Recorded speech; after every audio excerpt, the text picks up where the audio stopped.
forgot your question entirely, but I just thought of that. No, I do remember your question. A lot of the visuals coming together. Yeah, we spend a lot of time with specifically the live show, whether it's the content on the screens or what the lights are doing, and all the way down to what colors represent what, and having those colors kind of battle each other, and one of them wins. And there's actually a lot of storyline inside of our production of our live show that maybe a lot of people don't catch on to, which is fine because we know that it's there for us. So in this video, we're just going to look at exactly what he just described. The relationship between show production and narrative. Colors battling each other and shit. And we're going to do that by putting the stage performance side by side with the music video, so we could see how what's happening in each reflects on each other. But more specifically, along the lines of this quote from Tyler Shepard from Letting in Sound America earlier this year. I'm not going to read it. You can read it.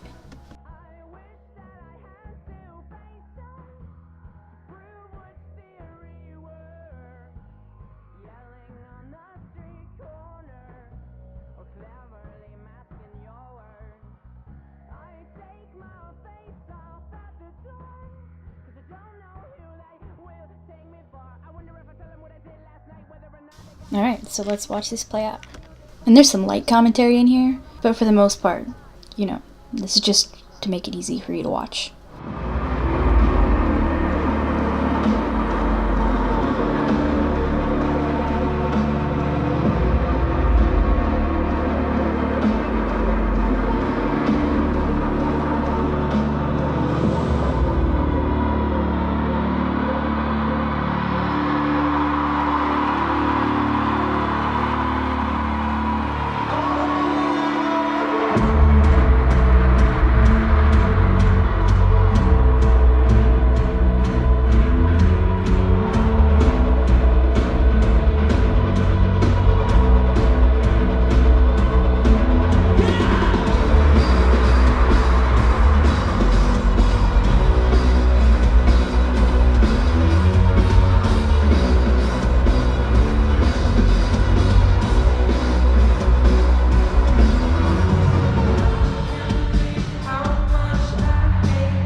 on the door.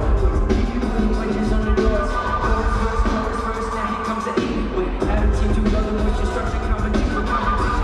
Like rising up to dominate my track. Two of these, they all know all they hear was in my place. Oh, I levitate above my feet. Ever since the 7th grade, I learned to fire breathing. Though I feel no things, though you can learn to levitate with just a little help. Levitate with just a little help.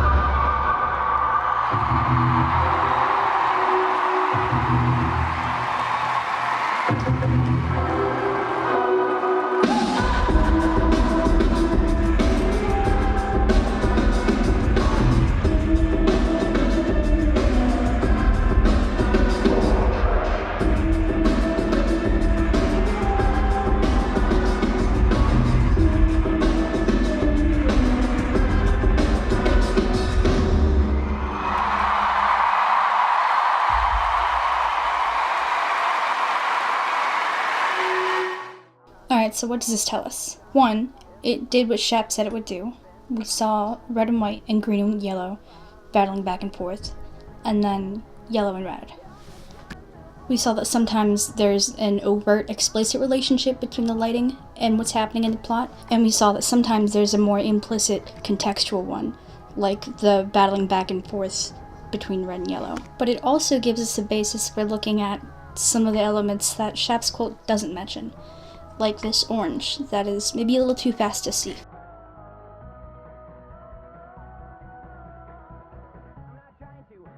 Or even more obscurely, this. And I should mention, those don't happen at the same time. The bottom one happens when the bishop stops, and the top one happens after he lays his hands on Tyler. There's this wash of cold light. So I definitely still have a lot of questions, but I think maybe we're onto something. By which I mean the thing they've literally said is happening for years. So in the next video, we're just going to keep on looking at examples of production and storytelling. Thanks for watching with me.